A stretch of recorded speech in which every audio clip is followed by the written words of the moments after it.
Oke guys, welcome back to Daily Charting with Toshi, di mana kita akan daily chart your favorite cryptocurrencies. Oke, dalam 24 jam terakhir, cryptocurrency market meningkat sebesar 0,34%. Dengan total market cap mencapai 919 miliar US dollars. Nah, kita bisa lihat untuk Bitcoin, dia meningkat sebesar 0,3%-an dalam 24 jam terakhir di angka 19.178. Nah, pertanyaan jam 7 pagi ini, apakah dia close-nya di atas atau di bawah dari 19.200? Nanti kita akan lihat chartnya di belakang, ya. Lalu untuk Ethereum, dia meningkat lebih signifikan sebesar 1,26% di angka 1.298. Sepertinya masih susah nembus 1.300. Lalu untuk BNB, dia meningkat sebesar 0,78%. Untuk XRP, ini mulai terkoreksi dengan signifikan sebesar 3,95%. Lalu untuk Cardano meningkat tipis juga 0,47%. Solana meningkat 0,7%. Dan Dogecoin terkoreksi sebesar 0,54. Jadi overall cenderung campur-campur, ya. Dan untuk data ekonomi kalender seperti pembahasan kita kemarin, hari ini nggak ada yang terlalu penting, ya. Kita bisa lihat rata-rata bintang 1 sampai 2, ya. Nah, untuk besok sebenarnya ada satu data yang bisa kita pertimbangkan untuk lihat, yaitu data dari China. Nah, biasanya kita nggak ngelihat data dari China karena nggak ekstrim ngaruh biasanya, ya. Tetapi seperti yang kita tahu, China sekarang semakin berantakan ekonominya. Dan data yang besok akan keluar adalah GDP. Kemungkinan besar GDP China akan berantakan, kecuali kalau China bohong, ya. Seperti biasa, data dari China itu unreliable menurut gua, karena ya lu tahu sendiri lah, China komunis. Orang-orang komunis biasanya datanya sering banget palsu, gitu ya. Nah, tapi intinya apa? Kita tahu bahwa di China sendiri sekarang semakin kacau ekonominya karena krisis properti mereka, ya, di mana itu basically giant bubble yang menurut gua a lot worse than Amrik 2008. Dan yang kedua adalah bank run mereka, ya, banyak bank-bank yang basically illiquid sekarang, nggak bisa mengeluarkan uang lah kesannya, ya. Jadi double, ya, ini double permasalahan dan bisa dibilang bukan contingent effect juga. Kalau di Amerika kan dari mortgage crisis geser ke financial kan, ada disebutnya contingent effect. Di sini dua permasalahan kepisah. Jadi perbankannya bermasalah dan bisa dibilang properti di Cina juga bermasalah. Jadi not looking good, ya. Nah, jadi ya, ini juga penasaran nih, kita lihat apakah GDP China akan ngaruh atau enggak terhadap cryptocurrency market, ya. Nah, setelah dari itu US sih bisa dibilang nggak ada yang ekstrim penting, ya. Paling ada di sini beberapa bintang 2, ya. Oke, jadi kurang lebih seperti itu untuk ekonomi kalender. Dan untuk sekarang kita lihat ke mungkin lebih tepatnya ke langsung aja lah, ya, ke charting aja. Untuk Bitcoin kita bisa lihat ternyata dia kemarin retest MA20. Nah, dan kalau kita lihat di sini ternyata berhasil daily close di atas dari 19.200. Tepatnya tadi jam 7 pagi itu dia close di 19.263. Artinya PR short term dia berhasil, walaupun tipis banget, ya. Nah, harapan gue adalah, atau bisa dibilang lanjutan PR-nya pada hari ini adalah bertahan di atas dari 19.200-an. Kan kemarin berhasil reclaim nih, hari ini sekarang PR-nya adalah bertahan. Ya, atau lebih tepatnya menjadikan ini bukan konfirmasi, tapi retest pertama, ya. Nah, di waktu bersamaan juga harusnya target TP posisi long kena, ya, tapi lagi-lagi untuk posisi long dan short TP-nya kita bahas di belakang lah, ya. Nah, jadi kurang lebih seperti itu untuk short term dari Bitcoin. Untuk long termnya di waktu bersamaan, karena memang hari ini hari Senin, ya, bersamaan dia weekly close-nya sesuai di atas dari 19.200-an, ya. Nah, lagi-lagi harapan kita adalah dia bisa terus bertahan di atas dan mulai retest MA20. Karena lagi-lagi MA20 ini adalah salah satu komponen dari bull support band. Kita ganti aja lah biar gampang, ya. Kita masukin bull support band. Nah, bull support band ini gue udah beberapa kali bahas, ya. Nah, jadi sekali lagi, ini adalah salah satu indikator yang paling sering gue pakai untuk menunjukkan apakah kita sudah dalam kondisi bull market atau belum. Selama dia masih di bawah, ya, dan belum bisa menjadikan si bull support band ini sebagai suatu support, alias dia belum reclaim dan retest gitu, ya. Reclaim, retest dan naik ke atas. Nah, ini akan masih dalam kondisi bear market. Kita ambil contoh. Kalau seperti ini adalah kondisi bull market. Kita bisa lihat di sekitar April nih, April 2020 dia tembus dan dia menjadikan si bull support band sebagai support di sini. Dia mantul lagi ke atas, lalu retest lagi pada September 2020 dan mantul lagi ke atas. Artinya apa? Di sini Bitcoin sedang dalam bull market. Nah, lebih jelas lagi kalau kita lihat di siklus sebelumnya. Di sini enak banget, bull support band berkali-kali menjadi support bagi bull market. Ya, di sini dia mantul lagi, dan seterusnya. Ya. Nah, ciri-ciri dari bear market adalah Bitcoin mulai jebol dari bull support band dan tadinya ini support berubah menjadi resisten. Nah, seperti yang kita bisa lihat, yang membuat ujung-ujungnya Bitcoin terus-terusan kapitulasi ya di 2017-2018 adalah bull support band ya. Kita di sini reject jebol, reject jebol, reject jebol dan seterusnya sampai kapitulasi akhir di sini. Akhirnya bisa reclaim lagi pada April 2019 ya. Jadi lagi-lagi yang kita tunggu adalah Bitcoin yang berhasil menaklukkan bull support band dan mulai menjadikan si bull support band ini kembali sebagai support. Selama itu belum terjadi, lupakan bull market ya, karena nggak pernah ada ceritanya bull market tapi di bawah dari bull support band ya. Jadi kurang lebih seperti itu untuk PR Bitcoin secara makronya ya. Nah, kita ganti dulu lagi ke bull support band, ke Bollinger Band ya. Nah, kita sekarang akan lihat indeks dolar. Dan untuk indeks dolar untungnya tidak terjadi penguatan tambahan ya. Malah sedikit terkoreksi pada hari ini, which is good ya. Nah, lagi-lagi harapan gue secara teknikalnya adalah di XY jebol dari 20, jebol dari 112 ya. Seperti ini kurang lebih. Jebol ke bawah sini ya. Nah, setelah dari sini ya udahlah. Semoga saja nggak mantul di daerah sini karena ini harus menjadi satu struktur support ya, tapi entarlah belakangan. Kalau dia sudah berhasil tembus baru kita pikirin lagi. For now, harapan kita adalah dia menjadi suatu lower high dan lanjut lagi membuat lower low ya. Nah, buat kalian yang mungkin masih bingung, Bang, apa urusannya indeks dolar sama Bitcoin? Nah, lagi-lagi, indeks dolar ini adalah suatu indeks ya yang menghitung demand dari USD. Lu lihat sendiri, saat USD menguat, ya indeks dolar menguat. Nah, korelasi indeks dolar dengan risk on asset seperti Bitcoin dan lain-lain adalah negatif. Jadi otomatis yang kita inginkan adalah indeks dolar yang melemah ya. Nah, tentunya ini juga berpengaruh terhadap risk on asset lain seperti Nasdaq, S&P, Dow Jones dan kawan-kawannya ya. Jadi kurang lebih seperti itu ya. Dan kalau secara fundamentalnya yang kita harapkan supaya ini bisa turun adalah the Fed yang mulai dovish. Sampai sekarang sayangnya masih hawkish ya. Mereka masih terus ingin meningkatkan interest rate. Jadi selama the Fed masih hawkish, kemungkinannya di XY ini akan terus cenderung bullish ya. Tapi kalau the Fed mulai geser ke dovish, nah di situ dia kesempatan kita untuk mulai mendapatkan USD yang melemah ya. Jadi kurang lebih seperti itu makronya, dan sebelum kita masuk ke buy limit di belakang, seperti biasa gue ingin ingatkan bahwa DCWT ini bukanlah financial advice. Dan tujuannya adalah bukan itu ya. Tujuannya adalah untuk edukasi dan membiasakan para subscriber gue untuk lebih mengerti charting. Jadi DCA-nya nggak murni ya. Lu lihat, lu DCA-nya di tempat-tempat yang bagus, nggak asal. Nah, selain dari itu juga, bagaimana cara mendukung TCI? Ada banyak. Lo bisa like our video, bisa share our video, bisa juga subscribe ke YouTube channel kita, atau bisa juga lu menggunakan link reflektor di bawah ya. Nah, sebelum kita masuk ke buy limitnya, kita akan dengar dulu pesan-pesan dari sponsor kita pada hari ini. Okay, today's video is brought to you by Bybit, di mana kita bisa trade berbagai macam cryptocurrency, mulai dari Bitcoin, Ethereum, dan berbagai macam altcoins lain. Nah, tentunya bisa kita trade secara spot maupun futures. Nah, kalau kita ngomongin soal trading spot, kita bisa di sini bahwa Bybit sedang merayakan 10 juta pengguna. Nah, kita bisa mendapatkan trading spot tanpa biaya. Jadi buat lo yang merasa bahwa, aduh, kayaknya gue kegedean nih bayar fee di exchanger tertentu ya. Nah, lo mungkin bisa pertimbangkan untuk menggunakan Bybit karena lagi-lagi nggak ada yang lebih rendah daripada 0% ya. Nah, jadi tentunya ini masa-masa yang cukup cocok juga ya karena memang sedang dalam bear market. Nah, tentunya selain dari itu juga ada berbagai macam promo yang terus ada update di official website mereka, lo bisa terus ikuti.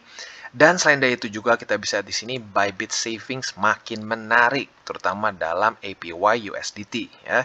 Saat exchanger lain mulai turun secara APY ya, di sini malah mereka meningkat jadi 12%.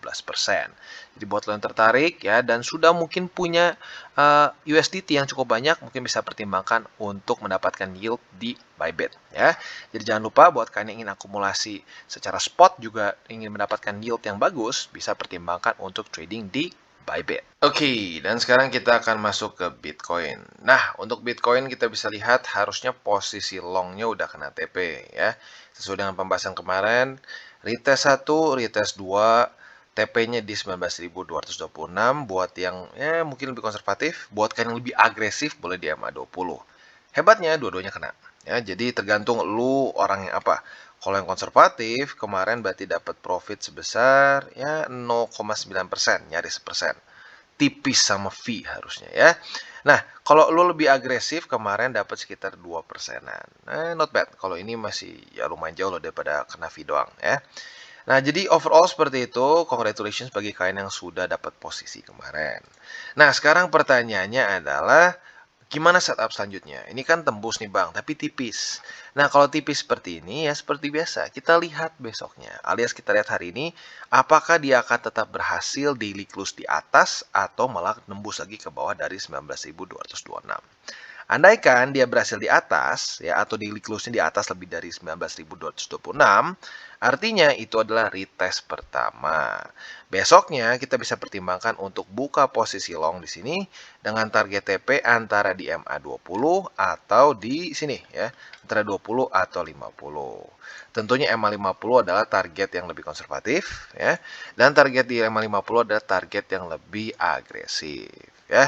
Di MA20 itu di 19.435 dan MA50 di 19.685 ya. Jadi itu untuk posisi long dari Bitcoin. Nah, kalau kita ngomongin posisi short, otomatis kita berpikir bahwa ini scenarionya gagal mempertahankan 19.200 ya. Jadi kalau besok ternyata close daily-nya di bawah dari 19.200, kita bisa lihat kalau terjadi retest 1, retest 2, nah bisa buka posisi short. Nah, tentunya posisi short ini ada dua target TP. TP yang pertama adalah yang konservatif, yaitu di daerah 19.055. Di mana ini sebenarnya gue cukup kaget juga ya, menjadi satu daerah support yang cukup kuat. Atau yang kedua, bisa juga pertimbangkan target TP-nya di 18.800 lah kalau kita buletin di sini, biar gampang ya. Jadi kurang lebih seperti itu untuk posisi long dan short di Bitcoin. Overall, kalau kita lihat walaupun terlihat sedikit bagus, ini kalau sampai jebol lagi ke bawah atau gagal mempertahankan 19.200, ini merupakan suatu lower high lagi untuk Bitcoin. Jadi walaupun ada peningkatan, tapi not good enough menurut gua ya. Nah, jadi yang gua harapkan adalah Bitcoin bisa secepat mungkin menemukan momentum yang cukup bagus. Nah, Cina nih, kita nggak tahu besok ya. Ini Cina bukan hari ini ya. Yang data Cina itu besok. Ini kita ambil datanya tomorrow. Jadi kalau besok ternyata ini berpengaruh besar, ya kita lihat sendiri lah. Untuk sekarang kalian yang pengen buka posisi futures aman-aman aja, karena bisa dibilang nggak ada terlalu berita yang besar lah untuk hari ini. Oke, dan selanjutnya kita ke Ethereum. Nah, untuk Ethereum sayangnya kemarin nggak pakai retest lagi, langsung loncat ke MA20. Nah, buat kalian yang kalau sampai buka posisi long di sini, long di sini udah lewat kayaknya. Kalau sampai buka posisi long di sini, sebenarnya rada ngelanggar SOP. Tapi kalau lo buka, profit ya. Tapi jangan ditiru ya. Jangan berarti lo jadi melanggar SOP sendiri. Ya, ini kadang-kadang terjadi juga seperti ini ya. Nah, Bang, gimana Bang kalau terjadi seperti ini? Ya direlakan saja, ikhlas ya, ikhlas. Memang kadang-kadang belum rezeki kita ya. Oke, nah sekarang kalau kita lihat dari kayak gini, ada setup lain nggak Bang? Ada ya. Nah, kalau sampai hari ini terjadi retest lagi ke 20, ini bisa menjadi masuknya retest kedua atau konfirmasi. Jadi kita bisa pertimbangkan untuk pending order posisi short di MA20. Sekali lagi, buat kalian tertarik untuk buka posisi short di Ethereum, bisa pertimbangkan pending order di MA20 yang sekarang ada di 1313. Tentunya target TP-nya sangat jelas ya. Target TP-nya adalah 1276 ya. Jadi kurang lebih seperti itu untuk setup posisi short. Untuk posisi longnya gimana Bang? Percis kayak di sini, lo tinggal nyontek aja ya. Kalau sampai terjadi retest 1, retest 2, monggo buka posisi long dengan target TP-nya sekarang sama di MA20 ya. Jadi kurang lebih seperti itu untuk posisi long dan short untuk Ethereum.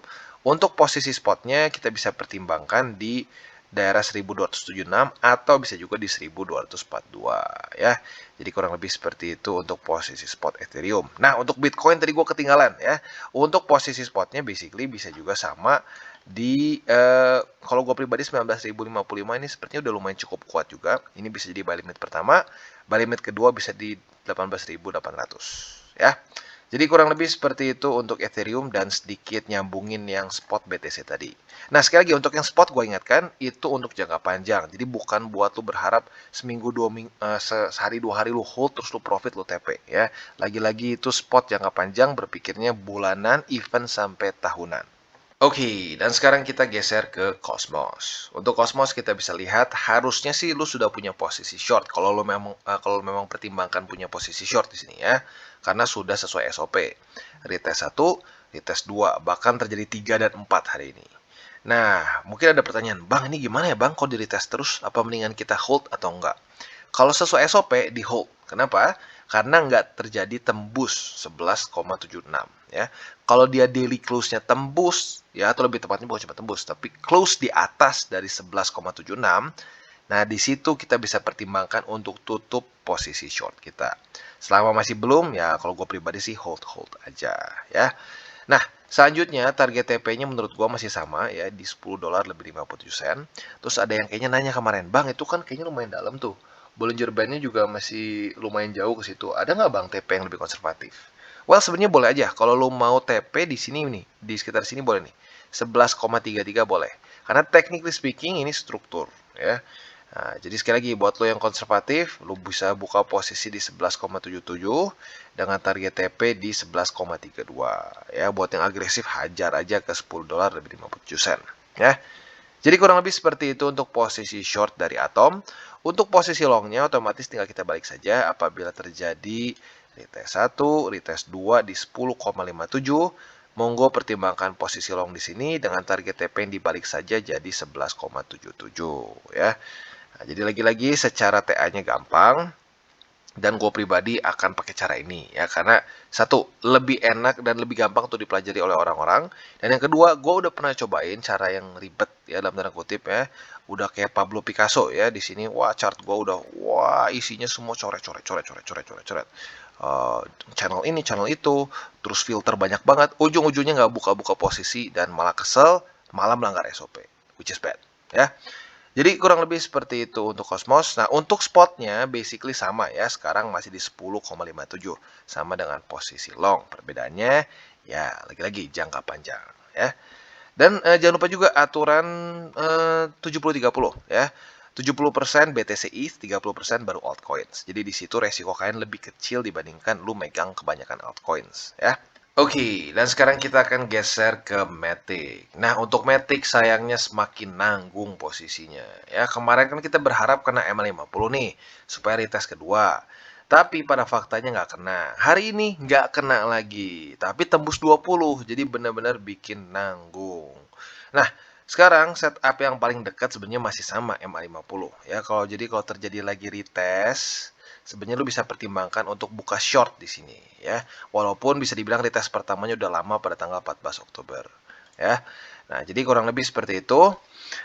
Tapi di sini sebenarnya ada sedikit risiko yang harus pertimbangkan juga. Andaikan lu buka posisi short di sini, ada probability 20 menjadi support. Ya, jadi keep that in mind. Itu untuk posisi short di Matic. Nah, untuk posisi longnya menurut gua pribadi yang masih risk rewardnya oke adalah di 77 sen. Ya, jadi kalau di 20 gue pribadi nggak sarankan lah, terlalu tipis sama terlalu dekat sama 50, jadi nggak worth it lah. Nah, jadi kalau gue longnya tetap tunggu di sini, retest 1, retest 2, monggo buka posisi long, target TP-nya di 50 atau di 83 sen. Ya tentunya 50 yang lebih konservatif. Nah, sebenarnya seperti yang gue bilang di sini sayang banget udah nyaris dapat posisi long. Kalau pada tanggal 14 Oktober kemarin retest aja, kita udah dapat TP di sini buat yang konservatif ya. Tapi lagi-lagi, kita sebagai seorang trader bukanlah dukun. Dan kalau kita nggak stick sama SOP kita sendiri, ya lebih sering boncosnya lah, percaya sama gue udah pernah cobain ya. Jadi gue udah pernah cobain, mendingan lu nggak usah coba-coba lagi gitu ya, kan udah dapat pengalaman dari gue. Jadi stick sama SOP lu ya. Jadi kurang lebih seperti itu untuk posisi short dan long di Matic. Untuk posisi spotnya sama dengan posisi long yaitu di 77 sen.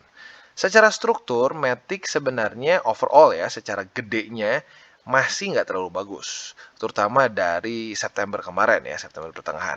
Di sini membuat suatu lower low, lower high, dan ada probability dia bisa, kalau ini kembali ke reject ya, bisa menjadi lower low lagi. Walaupun sebenarnya technically speaking di sini membuat suatu higher low ya. Jadi ini sejujurnya rada mix tapi dengan bias yang lebih cenderung ke bearish. Ya tentunya dibantu juga dengan memang keadaan ekonomi dunia memang seperti ini ya. Oke, dan selanjutnya kita geser ke Solana. Dan untuk Solana sudah terjadi retest pertama. Jadi buat lo yang tertarik untuk buka posisi short di Solana, lo bisa pertimbangkan untuk buka pending order di 30,41.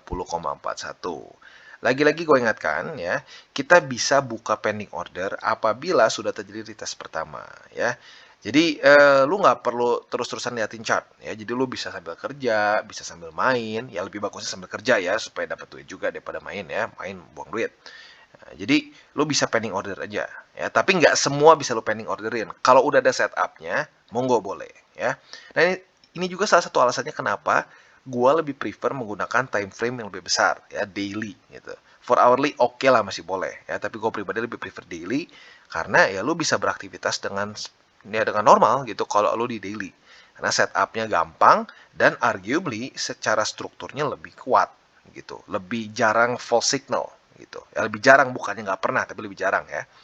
Nah, jadi sekali lagi untuk posisi short di 30,41, target TP-nya adalah di 28,43. Nah, di tempat yang bersamaan juga di sini kita bisa pertimbangkan buka posisi long apabila terjadi retest 1, retest 2. Nah, tentunya target TP-nya tinggal kita balik di 30,41. Jadi literally easy ya. Tempat posisi short kita bisa menjadi target TP long. Tempat long kita adalah target TP short seringkali ya. Nah, jadi kurang lebih seperti itu overall-nya. Dan untuk spot sama di 28,43 sama dengan posisi long ya. Oke, jadi kurang lebih seperti itu overall-nya. Dan gue ingin ingatkan lagi seperti biasa sebelum kita tutup, jangan sampai over leverage ya. Jangan sampai kesannya yang pertama pakai uang panas. Mendingan masukin konsisten jutaan sampai ratusan ribu per bulan, per minggu, terserah lu intervalnya, dibandingin sekali hajar all in ratusan juta tapi pakai uang panas. Karena kalau itu bisa dibilang adalah tiket paling mudah untuk diketok pinjol ya. Dan selain dari itu juga gue ingin ingatkan bahwa long term berpikirnya jangan seminggu 2 minggu ya. Jadi buat lo yang mungkin sekarang terus ya setia untuk DCA ya, averaging terus harga lo di berbagai macam cryptocurrency ya. Tentunya yang bener ya, jangan yang koin nggak jelas ya. BTC, ETH dan lain-lain lah yang ada projectnya ya. Nah, lo mungkin dalam 1, 2, 3 tahun ke depan akan ngeliat gila ya. Gue waktu itu bisa beli harga BTC ETH di harga tertentu gitu, di 19.000 mungkin, atau nanti mungkin bisa di 20.000 dan lain-lain ya.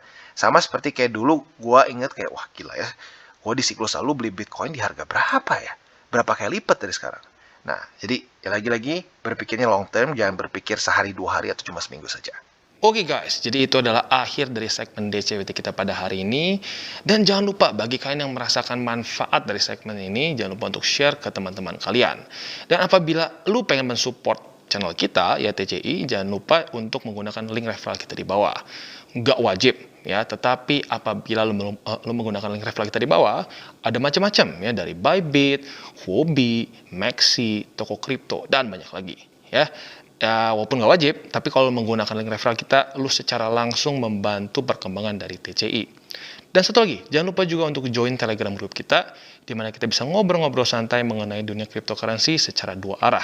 So, jangan lupa untuk like, subscribe, klik the bell icon, and see you on the next video.